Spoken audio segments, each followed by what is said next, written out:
Bismillahirrahmanirrahim.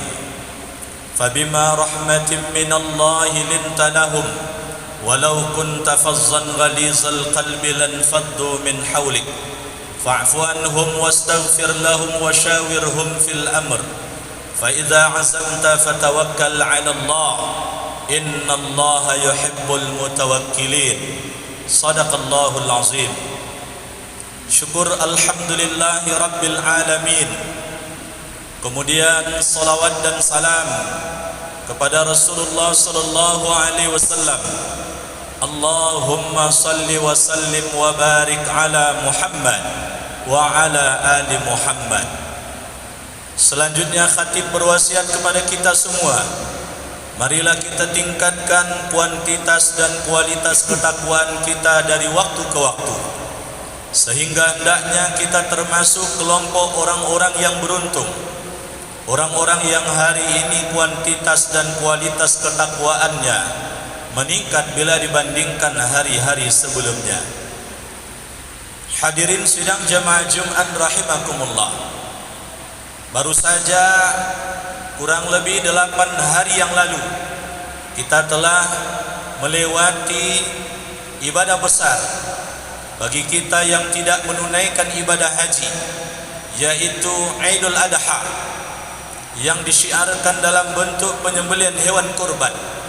Sedangkan bagi saudara-saudara kita yang menunaikan ibadah haji, yang beberapa hari belakangan ini dari Provinsi Riau sudah mulai kembali ke tanah air, mereka telah merampungkan rangkaian pelaksanaan ibadah haji dan umrah mereka.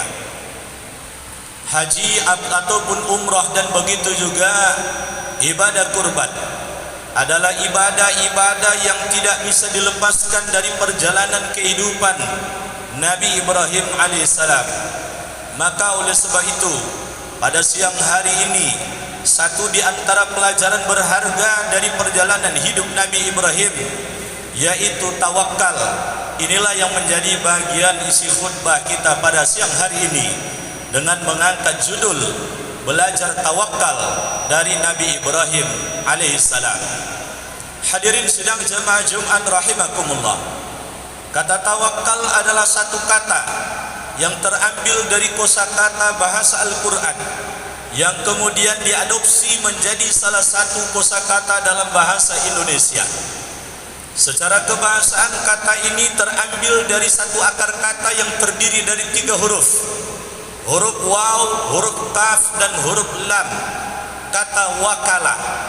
Secara kebahasaan, kata wakala tersebut lalu kemudian membentuk kata tawakal, memiliki makna secara kebahasaan mewakilkan, sehingga tawakal tersebut secara kebahasaan maknanya adalah mewakilkan segala urusan kepada Allah Subhanahu wa taala. Apakah sama tawakal tersebut dengan pasrah? Tentulah tidak sama. Karena pasrah kadangkala konotasinya tidak mengedepankan ikhtiar dan usaha, sedangkan tawakal tersebut adalah bentuk puncak menyerahkan diri segala hasil kepada Allah Subhanahu wa taala setelah kita berikhtiar dan berusaha maksimal dalam menjalani kehidupan ini. Maka dalam satu hadis Rasulullah sallallahu alaihi wasallam mengajarkan kepada kita, siapa yang bertawakal keluar rumah mencari rezeki Allah, maka dia bagaikan seekor unggas ketika keluar dari sarangnya dalam kondisi lapar, lalu kemudian di sore hari dia kembali ke sarangnya dalam kondisi sudah kenyang, temboloknya penuh dengan makanan. Muncul pertanyaan, sebanyak ini makhluk Allah, kenapa kemudian unggas yang diilustrasikan oleh Rasulullah? Kalaulah kita hayati sungguh perjuangan unggas lebih berat bila dibandingkan dengan perjuangan kita mencari rezeki Allah. Kita yang sudah punya profesi yang kita geluti dalam keseharian kita, seorang pedagang ketika dia bertawakal, maka kemudian dia keluar rumah, pastilah kemudian ke kedainya, pastilah sasaran tujuan keberangkatan meninggal ke rumah tersebut sudah jelas. Kalau dia dagang di pasar, pasti dia ke pasar. Seorang petani atau pekebun ketika keluar rumah, pasti kemudian dia akan datangi kebunnya. lalu kemudian dia pasrahkan kepada Allah hasil usahanya. Tapi unggas bukanlah makhluk yang punya rezeki haruslah dapat di kebun, bukanlah rezekinya ditentukan di pasar, bukanlah rezekinya itu ditentukan di air, bukanlah rezekinya itu ditentukan di sawah. Tapi dengan rasa optimisme yang tinggi, ketika keluar dari sarangnya, walaupun belum jelas posisi rezekinya di mana, dia tetap keluar dari sarangnya untuk mencari rezeki dengan satu keyakinan, pasti Allah telah menjamin rezeki dari unggas tersebut, yang tentu kemudian diawali dengan ikhtiar dan usaha. Unggas betapapun lapar di kondisi paginya, tapi kemudian dengan kesulitan laparnya tersebut, dia tidak bermenung diri di sarangnya. Maka kalau ada manusia sulit ekonominya tapi mengurung diri di rumah, berarti dia kalah ikhtiarnya dengan unggas. Seekor unggas yang lapar, ketika dia kondisi lapar, dia tak bermenung di rumah, tapi kemudian dia keluar dari sarangnya, berusaha terbang ke sana kemari mencari rezeki Allah, sehingga kemudian dia pun mendapatkan rezeki dari Allah Subhanahu wa taala. Hadirin sidang jamaah Jumat rahimakumullah, di dalam Al-Quran ataupun hadis-hadis Rasulullah kita banyak diajarkan tentang tawakal ini sendiri. Misalnya di dalam surat Al-Muzammil ayat 9, Allah Subhanahu wa taala menegaskan, Rabbul masyriqi wal maghrib la ilaha illahu fattakhizhu wakila. Dialah Tuhan baik di posisi timur ataupun di posisi barat. Tidak ada Tuhan kecuali Ia, yaitu Allah. Fattakhizhu wakila, maka jadikanlah Allah itu tempat berwakil atau bertawakal kepadanya. Wa may yattaqillah fahuwa hasbuhu. Di dalam surah At-Talaq ayat 3, Allah menegaskan, siapa yang bertawakal kepada Allah, maka Allah lah yang akan mencukupkan kebutuhannya. Itulah yang diilustrasikan oleh Rasulullah dalam hadisnya, bagaikan seekor unggas yang keluar dari sarang dalam kondisi lapar. Dia akan pulang ke sarangnya karena dia telah bertawakal yang diawali dengan ikhtiar maksimal, maka dia akan pulang ke sarangnya dalam kondisi kenyang. Hadirin sidang jamaah Jumat rahimakumullah, maka karena begitu luar biasa banyak ayat Al-Quran dan hadis mengajarkan kita tawakal, mestilah kemudian kita harus bertawakal, dan itu adalah satu keharusan dan kewajiban. Menariknya ternyata di dalam Al-Quran ataupun hadis-hadis Rasulullah tidak saja cerita tentang tawakal yang diajarkan dalam Al-Quran dan Sunnah yang dicontohkan oleh Rasul, tapi ada kisah Nabi, yaitu Nabi Ibrahim yang dibentangkan dalam Al-Quran, dijelaskan oleh Rasul dalam hadisnya, diuraikan oleh para ulama dan para hadis sejarah, betapa luar biasa Nabi Ibrahim tersebut memiliki rasa tawakal yang tinggi kepada Allah Subhanahu wa taala. Beberapa poin penting yang bisa kita jadikan pelajaran dari tawakalnya Nabi Ibrahim tersebut. Yang pertama, ternyata Nabi Ibrahim bertawakal terhadap hasil dakwahnya. Ketika dia berdakwah pada orang tuanya, ketika dia berdakwah kepada umatnya, tetap kemudian seluruh hasil dakwahnya tersebut dia pulangkan kepada Allah Subhanahu wa taala. Dia berhadapan dengan ayahnya Azar, si tukang pahat patung, yang bahkan kemudian pernah menyuruh Nabi Ibrahim di masa usia remajanya untuk menjual patung dari kampung ke kampung. Tapi kemudian Nabi Ibrahim demi baktinya kepada orang tuanya dan sekaligus menjaga keimanannya, dia tetap jalankan perintah orang tuanya menjual patung dari kampung ke kampung. Tapi dalam menjual patung tersebut, target Nabi Ibrahim, patungnya tidak ada yang membeli, Nabi Ibrahim pun bisa berdakwah dengan jual patung tersebut. Maka Nabi Ibrahim berkeliling kampung dengan mengatakan, wahai masyarakat kampung, siapakah di antara kalian yang ingin membeli patung yang tak bisa ngapa-ngapa ini, tidak bisa mendengar, tidak bisa melihat, tidak bisa membeli kalian, tidak bisa memberi kalian? Siapakah yang membeli patung yang kalau dia membeli patung berarti dia adalah orang bodoh? Maka maka dengan seperti itu patung tentu tidak akan laku. Lalu secara tidak langsung Nabi Ibrahim pun berdakwah, sehingga akhirnya karena patungnya tidak laku, tentu kemudian ayahnya menyimpulkan ini anakku Ibrahim tidak berbakat menjadi seorang pedagang, seorang tukang jual patung, sehingga akhirnya diperintahkan Nabi Ibrahim berhenti menjual patung tersebut. Imannya terpelihara, baktinya pada orang tua jalan, dakwah pun kemudian dijalankan oleh Nabi Ibrahim alaihissalam. Maka ketika Nabi Ibrahim senantiasa berusaha, berikhtiar untuk mengingatkan ayahnya, mengingatkan keluarganya, sampai kemudian tak juga ada hasil tampak olehnya, tapi Nabi Ibrahim tak putus asa. Dia berdoa kepada Allah sampai kemudian dia mengatakan, aku tidak akan berhenti mendoakan orang tuaku sampai kemudian Allah yang memerintahkan aku berhenti mendoakan orang tuaku. Setelah diperintahkan oleh Allah berhenti mendoakan orang tuanya musyrik tersebut, barulah Nabi Ibrahim menghentikan doanya. Kalau kisah ini kita kaitkan dengan Rasulullah, ternyata Rasul juga begitu. Dia tidak berhenti berdakwah pada pamannya Abu Talib sampai Abu Talib pun meninggal dunia. Setelah Abu Talib meninggal dunia pun Nabi Muhammad SAW senantiasa mendoakan Abu Talib agar diampuni dosanya oleh Allah Subhanahu wa taala, dan Rasulullah tidak berhenti mendoakan pamannya tersebut sampai Allah sendiri menurunkan surat At-Taubah ayat 113 memerintahkan kepada Nabi dan begitu juga orang beriman untuk tidak boleh mendoakan orang musyrik agar diampuni dosanya oleh Allah Subhanahu wa taala. Ma kana lin nabiy wal ladzina amanu ay yastaghfiru lil musyrikin walau kanu uli qurba min ba'di ma tabayyana lahum annahum ashabul jahim.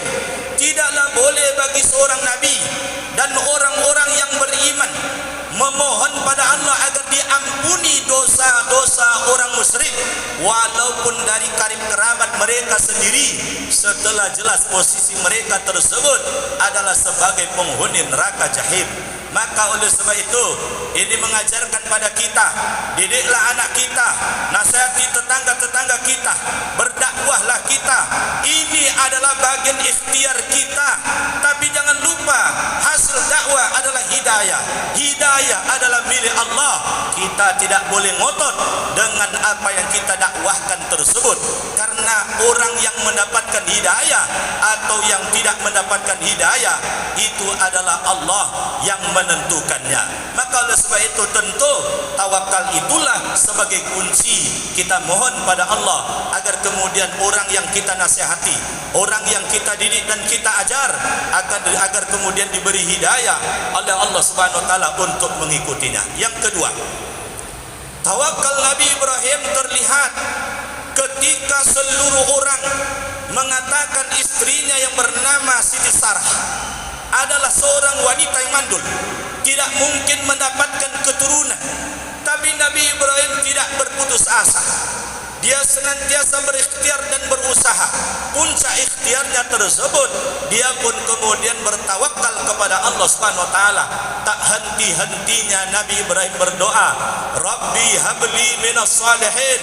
Duhai Tuhanku, anugerahkan kepadaku anak keturunan yang soleh. Sampai pada akhirnya terujilah kesabaran Nabi Ibrahim tersebut.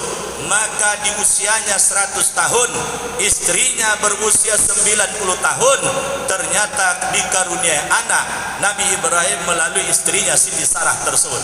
Manalah ada zaman sekarang atau zaman dulu pun 90 umur dari seorang wanita ternyata bisa hamil dan melahirkan keturunan.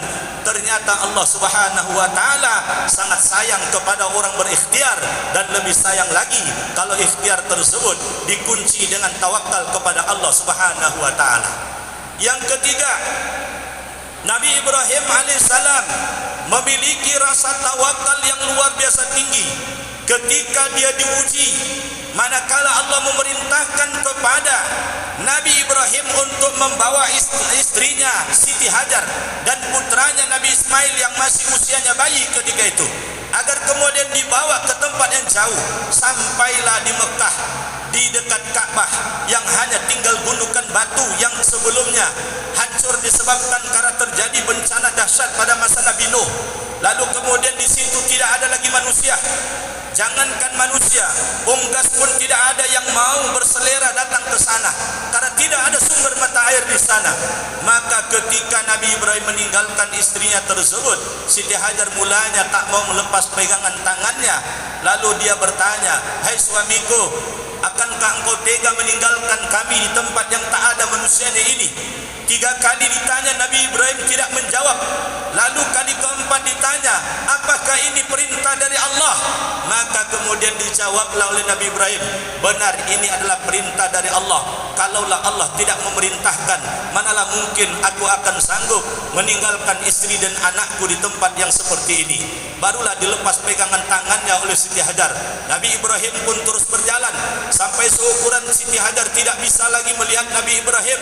Nabi Ibrahim pun membalikkan badannya menghadap ke Ka'bah, lalu kemudian berdoa kepada Allah. Inilah puncak tawakalnya Nabi Ibrahim. "Rabbi ja'al hadzal balada amina warzuq ahlahu minas samarat man amana minhum billahi wal yaumil akhir." Duhai Tuhanku, jadikan negeri ini negeri yang aman, beri rezeki kepada penduduk atau siapa saja yang tinggal di negeri ini sepanjang mereka beriman kepada Allah dan beriman kepada hari akhir. Sehingga akhirnya ketika bekal telah habis, Siti Hajar kehausan dan kelaparan, air susunya tak keluar lagi. Lalu kemudian Nabi Ismail pun sudah kelaparan dan kehausan, dia pun menangis ingin menyusu. Maka Siti Hajar tidak mau berpangku tangan, walaupun secara logika tak mungkin dapat makanan dan minuman di sana, tapi dia tetap berikhtiar karena dia sadar dunia ini adalah kampungnya ikhtiar, dunia ini adalah kampungnya berusaha, dunia ini kampungnya bekerja, dunia ini adalah kampungnya beramal. Dia mulai menuju Safa, dia menuju Marwah, berlari terus bolak-balik mencari sumber kehidupan yaitu air. Ternyata dari usahanya tersebut tidak mendapatkan air, tapi rupanya Allah sayang kepada orang yang berikhtiar dan bertawakal, sehingga dengan rahmat Allah, kasih sayang Allah, keluarlah air dari hentakan tumit kaki Nabi Ismail yang seorang bayi yang secara logika tidak mungkin bisa memancarkan air, tapi begitulah kehendak Allah Subhanahu wa taala. Keluarlah zam zam zam zam, memancar air yang menyembur tak berhenti. Kalaulah tidak digali sumur oleh Siti Hajar dan dibantu oleh malaikat Jibril, tentu akan meluap ke mana-mana air tersebut. Maka inilah doa Nabi Ibrahim yang dikabulkan oleh Allah Subhanahu wa taala. Dari berbagai poin-poin yang telah khatib sampaikan tersebut, maka oleh sebab itu khatib menghimbau pada kita, kehidupan kita, perjuangan yang kita hadapi di dunia ini tentu tidaklah seberat yang dihadapi oleh Nabi Ibrahim, Siti Sarah, Siti Hajar dan Nabi Ismail alaihissalam. Tetapi mestinya kemudian kita harus punya ikhtiar yang maksimal dan punya tawakal yang besar kepada Allah Subhanahu wa taala. Andaikan kemudian permasalahan kita tidak seberat Nabi Ibrahim atau jauh dari beratnya permasalahan kita dari permasalahan Nabi Ibrahim, tapi kita tidak punya ikhtiar maksimal, tidak punya tawakal, tentu keimanan kita menjadi tanda tanya besar. Akankah kita masih sanggup mengatakan diri kita sebagai orang beriman? Karena orang beriman tersebut adalah orang yang senantiasa bertawakal kepada Allah Subhanahu wa taala. Semoga kita yang hadir siang hari ini adalah bagian dari hamba Allah yang senantiasa bertawakal, dan bagian dari potret tawakal tersebut belajar tawakallah dari sosok Nabi Ibrahim alaihissalam dan keluarganya.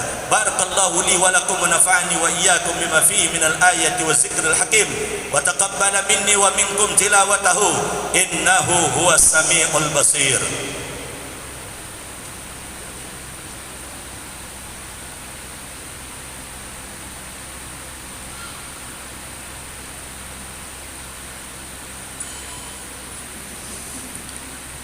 Alhamdulillah, alhamdulillah wahda sadaqa wa'dah wa nasara 'abdah wa a'azza jundahu wa hazama al-ahzaba wahdah. Ashhadu an la ilaha illallah wahdahu la syarika lah wa ashhadu anna Muhammadan 'abduhu wa rasuluhu la nabiyya ba'dah.